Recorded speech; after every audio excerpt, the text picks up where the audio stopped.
Hamarosan egy mindenkit érintő témával, a lúgosítással foglalkozunk.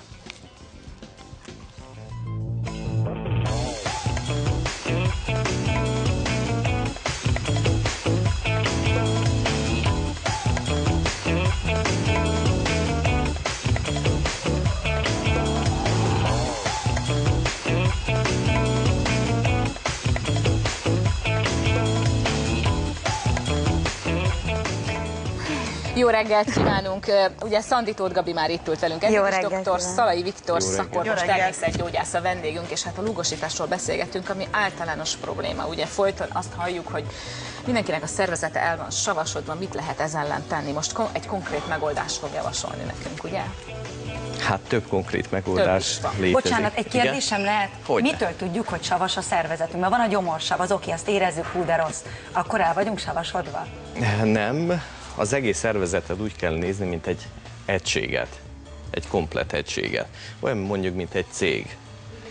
Az is egy komplett egység, attól függetlenül, hogy több ember dolgozik benne. A cégnek van bevétele, meg van kiadása. A szervezetnek is van egy bevétele, táplálék, ital, étel formájában is van egy kiadása, ugye vizelet, izzadság, stb. És ennek az aránya, ha felborul, akkor felborul a szervezet egyensúlya. Tehát, hogyha több savas tartalmú ételt, italt viszünk be, akkor savas lesz. Teljesen függetlenül, hogy éppen... Mondjuk a citromlé az savas, és azt nem... Tehát mi a savas? A savas, főleg a húsok. Húsok. Igen. Arra gondoltam volna, hogy az ilyen... Te láttad, hogy ott serceg a húson?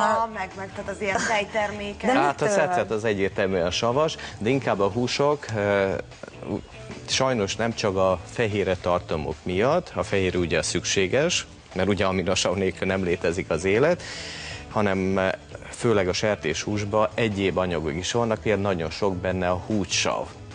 És ez a húgysav le is tud rakódni az ízületekbe, és így kialakul a húgysav által Tehát kiváltott... a sertéshúsban van a legtöbb? Igen.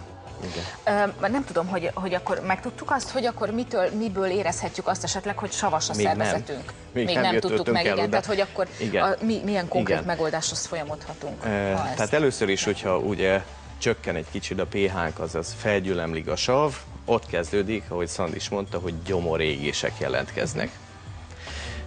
Krónikus fáradtság. Nehezen kelünk fel reggel, egész nap olyan nyomottak vagyunk, valahogy nincs rá okunk, de mégis fáradtak vagyunk. Hát akkor én biztos, hogy nem vagyok savas. Szuper. Hát a te energiáddal. Igen. Nagy hipomonder, most veszem magamra itt.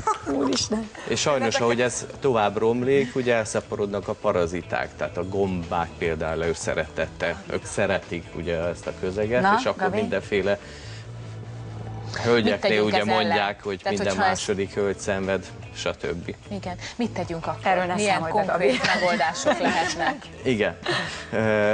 Hát a megfelelő diéta.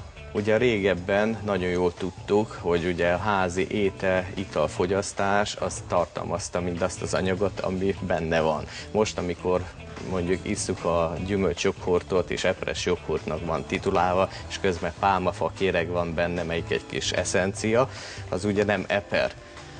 Hát az a legkevésbé sem. Ugye?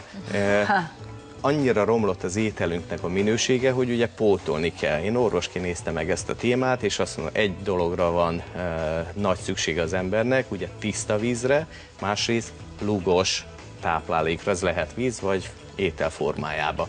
Ugye? Van erről lista, elnézést, ha netre rámegyünk, hogy na, akkor megnézzük, hogy mik a lúgos ételek. Van. Van? Az a neve, hogy PRAL, P-R-A-L, ez a Potential Renal Acid Load, ez a potenciális vese sav terhelés. Tehát, hogyha beütik így, hogy PRAL, akkor kijön a PRAL index, és akkor meg lehet nézni, hogy melyik ételek, szuper. Hal például, és Gabi a sertés, az egyre savasabb, igen. Ha össze lehetne foglalni, a gyümölcs és a zöldség az, ami természetes módon tartalmazza a lúgosításhoz szükséges anyagot. De állítólag létezik már olyan ivóvíz is, amiből kivonták az összes savas összetevőt, és lúgosítja a szervezetet? Igen, hát ahogy mondtam, orvosként nekiálltam megnézni ezt a témát, és a mi cégünk, a nevét nem mondom ki, gyártja ezt a vízit, megint a nevét nem mondom ki, amelyik úgy van bekalibrálva orvosként, úgy állítottam be, hogy felügyelet nélkül bátran gyerektől, csecsemőtől kezdve agassánig bárki fogyasztatja, és csak jót tehet vele, tehát kárt nem lehet csinálni. Nem gyógyít semmit, ki kell hangsúlyozni, mert félreértések vannak, hanem úgy hat, mondjuk, mint a tiszta levegő az aszmásra. Köszönjük szépen. Hát mindenképpen érdemes akkor utána nézni, akit érdekel.